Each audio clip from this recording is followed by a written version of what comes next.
Hello and welcome once again to our RWR Plays TEW2020. This is our local to global series as we play as the Random Wrestling Review, and we continue along this journey to superstardom, or at least that's where we want to go at one point. It might take up to about episode 400 to get there, but we keep on plugging away anyway. Now, to start today's episode, I thought would be a good time to revisit the rankings because obviously we had a new champion crowned at our last show. Dave Batista became the RWR Northwest champion, only the fourth man to hold the belt in the company's history. He is now atop the RWR mountain. And as you can see, the number one contender is Ekmo, who now has 5 points following his victory at the last show. Underneath him, Rocco Rock, Johnny Grunge, and Buddy Wayne all have 4 points. Dog Rose and Ace Steel have 3. C.W. Anderson 2, Charlie Haas 2, Kid Chaos 2, Barry Buchanan 2, and then James Storm and Shawn Stasiak on 1. Meanwhile, Wellington Wilkins Jr. has 0, and Blitzkrieg, the former champion, drops to the very bottom of the rankings following his loss and of the title or in last month's show. So that's where we are. That's where the rankings are at this point in time, and we're heading towards our next show. And I think that the next show could be interesting. We've got to come up with a name for it to start with, though, and I don't know what that's going to be. That's something I hadn't even prepared to wonder what we were going to call this one. So, yeah, the next show, I'm going to just go with the suggest name thing. I can't think of anything specific that this needs to be called. So, no, we're not doing that. Night of Legends schools out Bulls on Parade. Tempted to go with that. Someone's just added in random Rage Against the Machine songs to the game to give random name generation. Schools out. No Love Lost. Power Slave. What even would that be? The End is Near. No Law or Order. Murder Incorporated. Fear of the Dark. Some of these are absolutely terrible. I really don't know what to call this. Sorry, but I really should have thought about what I was going to call this next show before I started recording. I actually did take a little bit of time beforehand to kind of consider whether or not I was happy with the card that I had put together the last time I looked at my plans, and uh, yeah, I didn't think about this. How about we call this one? Uh, oh, I don't know. Let's call it. Um, well, I tell you what. How many times have Batista and Ekmo faced each other? Because we could just call it that. Um,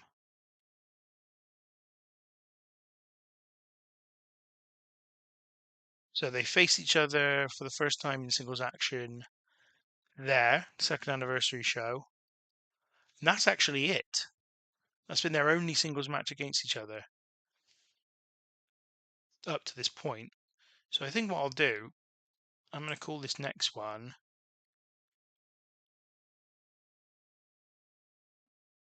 Batista versus Ekmo 2.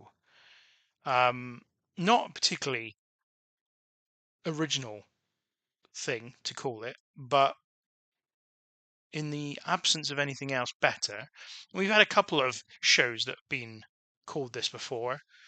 And I think seeing as their feud has been reasonably well documented. I mean, it's going, the feud that they've had between each other has been going since, what does it tell me? There's usually a thing that tells me. Started in July 97, so it's been nearly a year. So I think that's reasonable to call it that. So let's just progress to the next show. Yeah, so just to go through quickly what we've got planned for this show. The main event, Dave Batista versus Ekmo in a title match. It just so happens to be, they've been in this feud, and wouldn't you know, by coincidence, Ekmo just happens to be the number one contender at the point that Batista becomes champion. It's as if I planned it that way. Um, I didn't plan it that way, I'll be honest. I hoped we'd get there, but there was no real detailed plan for it. Uh, There'll be a six-man tag match: Public Enemy and Charlie Haas against Bad Crew and C.W. Anderson. Ace Steel will face Blitzkrieg in a singles match. We've got a couple of other matches up our sleeves as well for this one. If you've been watching along with this series and you want to continue to follow it as best you possibly can, then please give us a subscribe to continue to follow along. And if you end up enjoying this episode, then please also give us a like. It's been great to see a number of people kind of liking these episodes and actually watching them. I thought that the interest was tailing off at one point, but just some of the recent numbers that have come out, I've been really pleased with. So yeah, it's great to see a number of people enjoying the series as it continues. Wellington Wilkins Jr. has relocated to Ontario. Okay, that doesn't mean a lot to me, but that's fine. So let's go to the next show. And this one, of course, Batista versus Ekmo 2. What was that about? Kid Chaos is preparing to turn face. Yes, we haven't had Kid Chaos turn face yet. Well, we're gonna address that right now. So the first, oh no! I tell you what, I haven't done. I was gonna hire someone, and I didn't do it. And wouldn't you know, there's no one to hire now. That puts me in a bit of an annoying position. I had figured out exactly what I wanted to do, but I was going to hire someone specially for this show, and it now can't happen. I may just have to use somebody on the roster. Okay, I think that'll have to do. So we're going to have James Storm versus Wellington Wilkins Jr. I wasn't planning to use Wellington Wilkins Jr. in this show, but my own rushing towards this event meant that I forgot that we were going to hire someone specifically to come in and do a job here. Doesn't matter anyway. James Storm's going to be the victor. It's going to be a decisive win by pinfall. We can work the crowd as well. Why not? Let's do that. So James Storm gets the victory over Wellington Wilkins Jr. And then after the match, we're going to have Kid Chaos run in and attack James Storm. We'll have him fighting as well because I don't think James Storm is going to be beaten down here. But Kid Chaos runs in after the match and attacks James Storm, then runs off into the crowd. So the way I saw this angle was a little bit like when Owen Hart attacked Shawn Michaels at In Your House Degeneration X in 1997. I imagine, quite a niche reference for a lot of people because not everybody who watches this, I'm sure, were watching wrestling back in 1997, or maybe they were, given that this is a series from around that period. So maybe I'm wrong. But that's what I had in mind, is kind of him coming out attacking James Storm, but maybe a little bit more of a vibe of Kid Chaos being the underdog coming in and attacking James Storm. And actually, we're going to handle his turn here. We're going to handle Kid Chaos's turn in this angle. This will probably not go down well either, because again, it will be seen as too soon since the last turn Kid Chaos had. Not that he's had a turn in my promotion, but obviously he debuted not that long ago. So then after that, the next match is going to be a bit more of a competitive one, as Barry Buchanan is up against Shawn Stasiak. So Barry Buchanan versus Shawn Stasiak is going to be the next match. This is obviously a continuation of Shawn Stasiak's feud with Ace Steel, and actually, I will just add Buchanan to. I will add Buchanan to this story because he's part of it. I think this one's going to go 11 minutes. I'm not certain who's going to win. I think Stasiak probably needs to win, although Buchanan is undefeated in singles matches to this point. Yeah, I think I'm still gonna give Stasiak the win by a pinfall.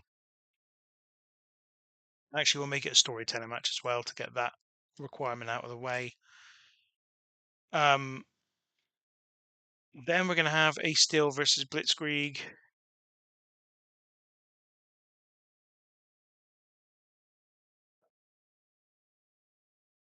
And this one, again, 14 minutes, this one. I think I'm going to make it a flash. Oh, get rid of the wrong stuff. A flash pinfall finish for this one. And the victor is going to be a steal. So Blitzkrieg, the former champion, loses again. He's on a losing streak at this point in time. After this match, though, we're going to have a still cut a promo, and the promo is effectively going to be that Ace Steel is going to complain that he has pinned Blitzkrieg 3 times now, twice while he was champion, and still knew that was going to happen. I can't write anymore. And no title. Okay. Still complains that he's pinned Blitzkrieg 3 times, twice while he was champ, and no title shot. That's his broad kind of point here, is that he feels like he should have got a title shot because he's beaten Blitzkrieg obviously in that tag team match. Then he beat him in the elimination match that you will remember from a couple of shows ago, and now he's beaten him again in a singles match. He's still got no title shot, and it's ridiculous. He's being robbed of the opportunities that he should get. Then we got the Public Enemy, as previously discussed. Public Enemy and Charlie Haas against Bad Crew and CW Anderson. And this one furthers both the Public Enemy and Bad Crew's feud, but also the the Charlie Haas and CW Anderson feud. We'll make this one 12 minutes, all reasonably lengthy matches here. Not massively long, but pretty decent. And we're going to give CW Anderson the win this time against Charlie Haas. We'll give him a tainted win, why not? And that gives Bad Crew and CW Anderson the victory in this one. Then we're going to add another angle. So Ekmo is going to come out for the main event.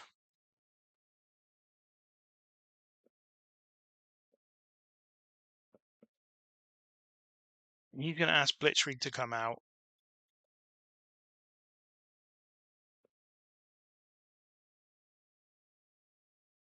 And what the purpose of him asking Blitzkrieg to come out here is to say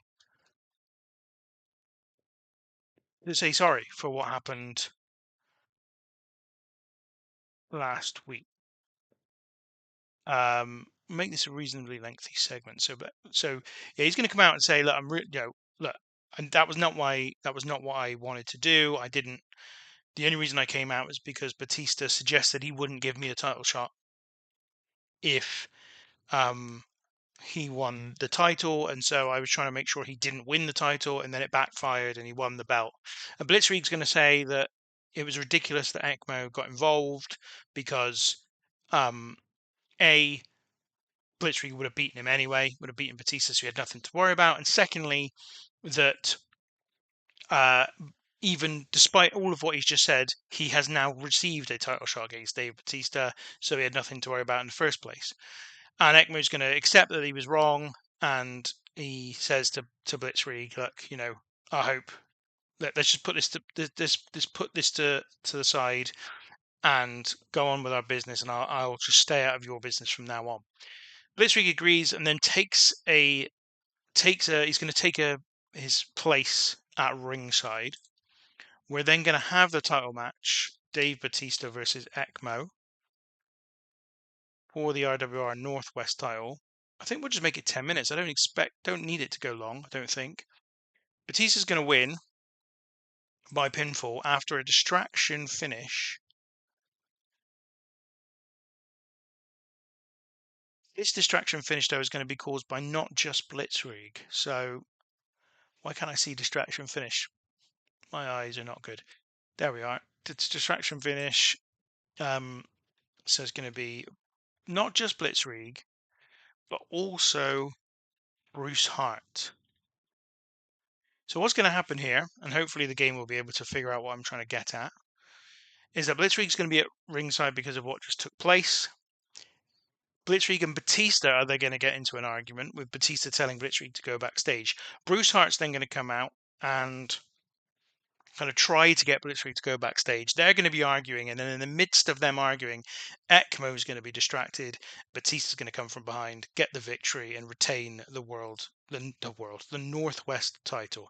I need to put 7 more minutes in. So for a start, we'll make that 12. So some of the earlier matches weren't long enough, even though I thought they were pretty, they had pretty good length to them. Oh, it looks like we may have booked a 2-hour show here, which is also a mistake. This should have only been an hour and a half show. So that'll be the issue here. In fact, because of that, can I change the preference here so that I don't have to worry about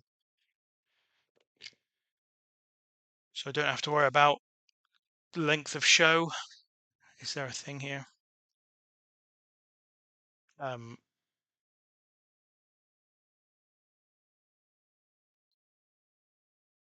I don't think there is. I can't see it.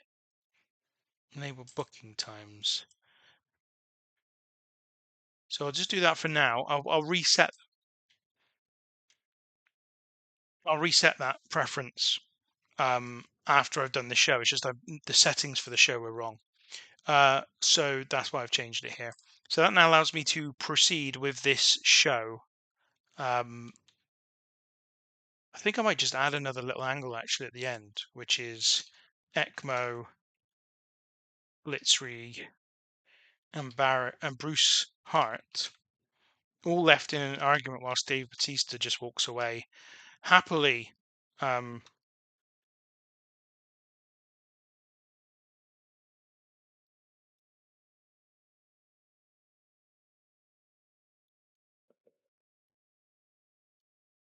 As Batista walks away with the win. I don't want it to be long.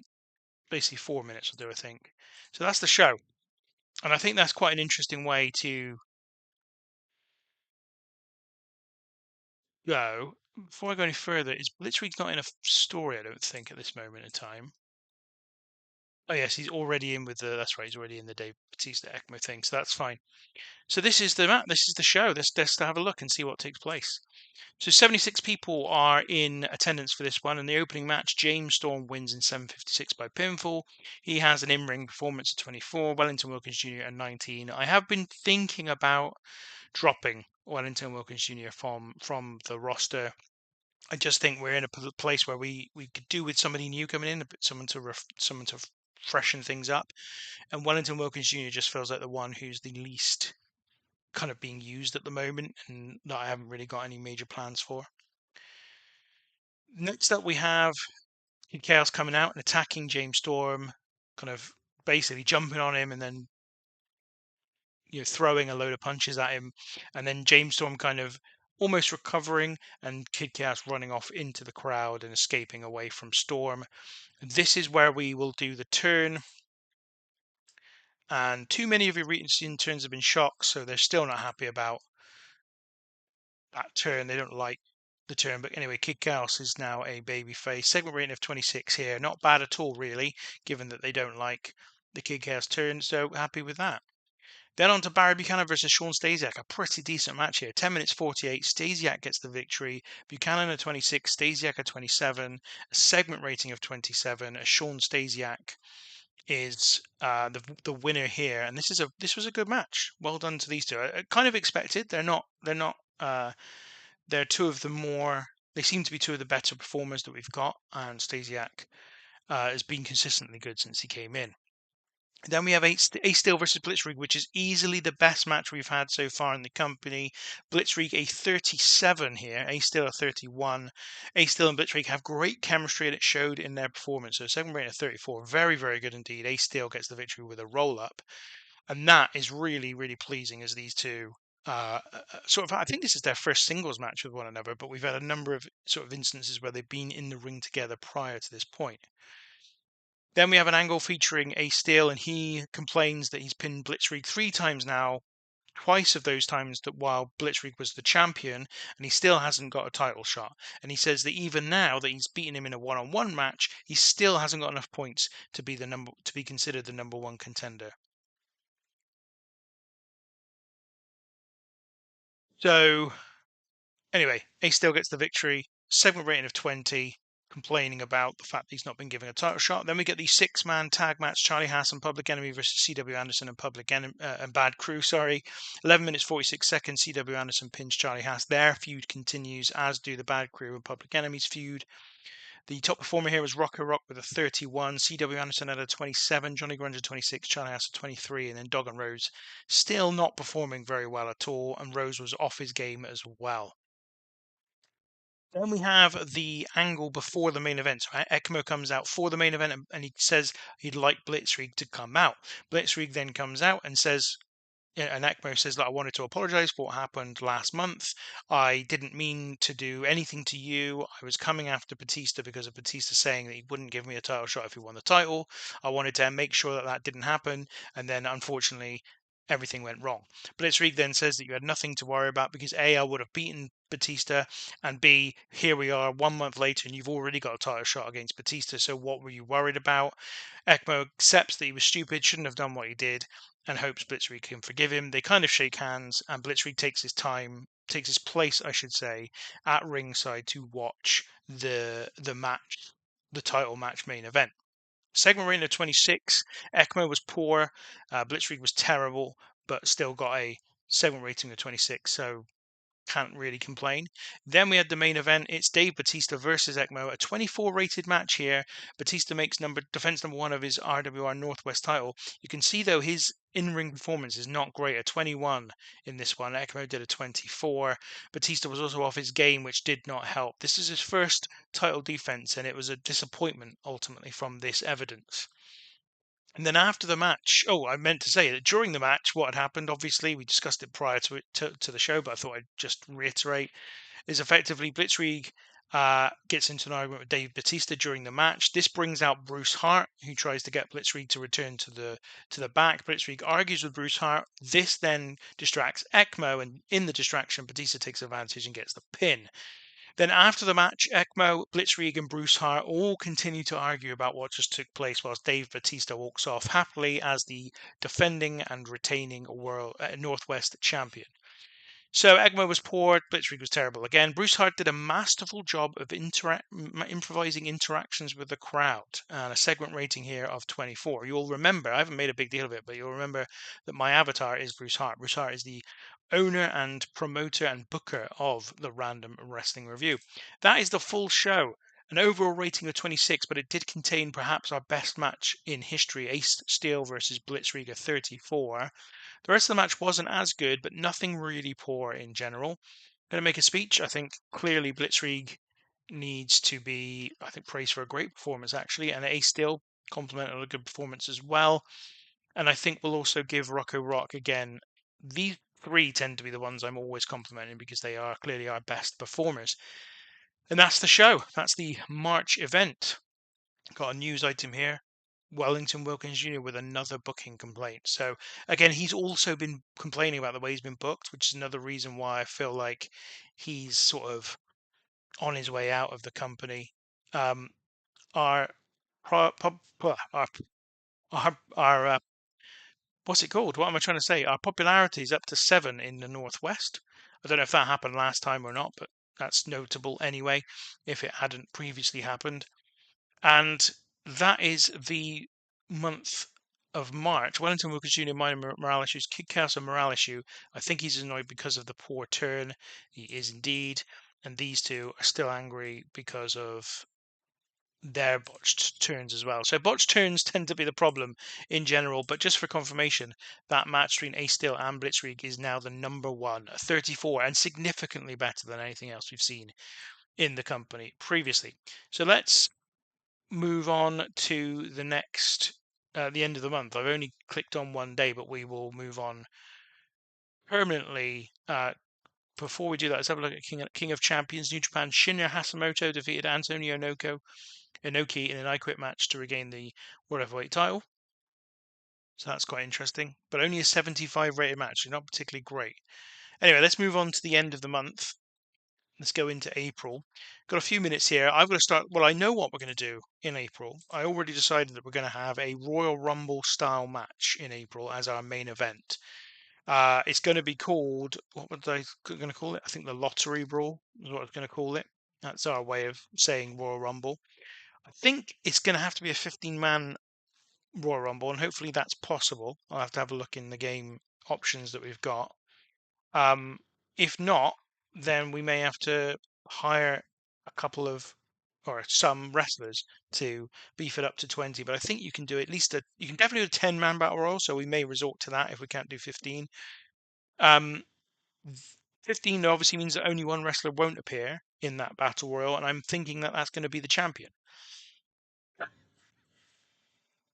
So the idea will be here that that Batista is the champion, therefore is not going to be in the battle royal, but everybody else will be competing, and the winner is going to get 5 points in the ranking system.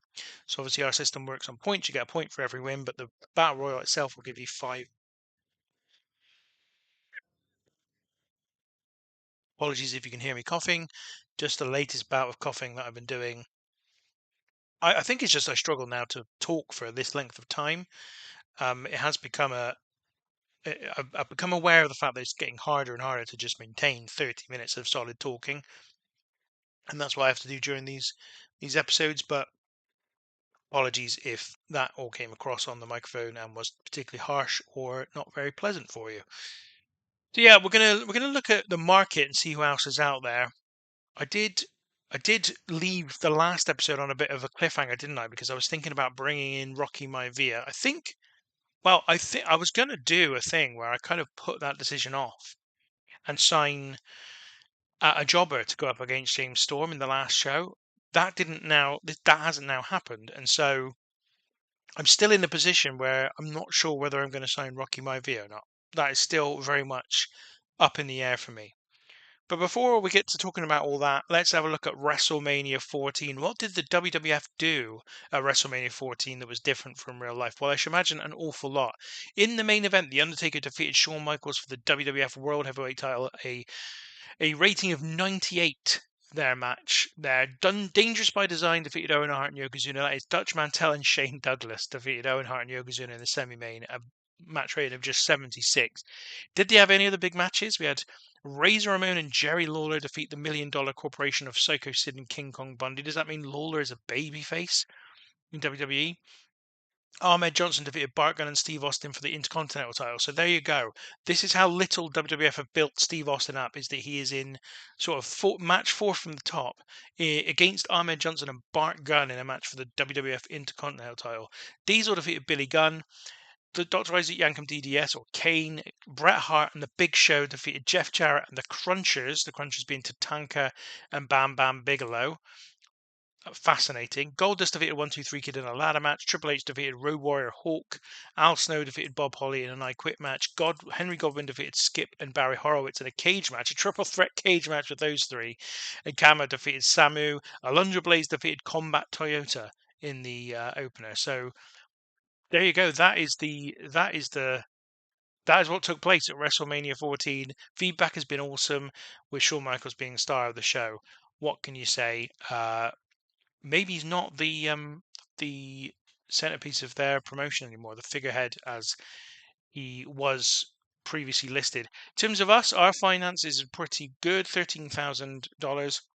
I'm tempted to pay back both the 2,500-ish amount of money that I supplemented the promotion with, way back at least a year ago now, and also maybe even the original £2,000 that we had in the company to really kind of make this a bit more realistic. But I don't know if it makes any difference or not. But I thought about doing that one. Yeah, so I think it will be time next episode to look at kind of the market and see who's out there. As we know, there is, Rocky Maivia, and I am very, very tempted to bring Rocky Maivia into the company. I mean, look, if we bring him in, then within a few months we could be seeing a Hollywood versus Hollywood star main event of one of our shows as Dwayne Johnson goes up against Dave Batista.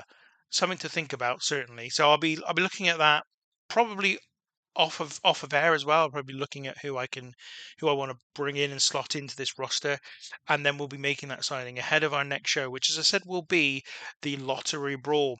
That's all we've got time for on today's episode, though. Thank you very much for watching, as always, and I'll catch you next time.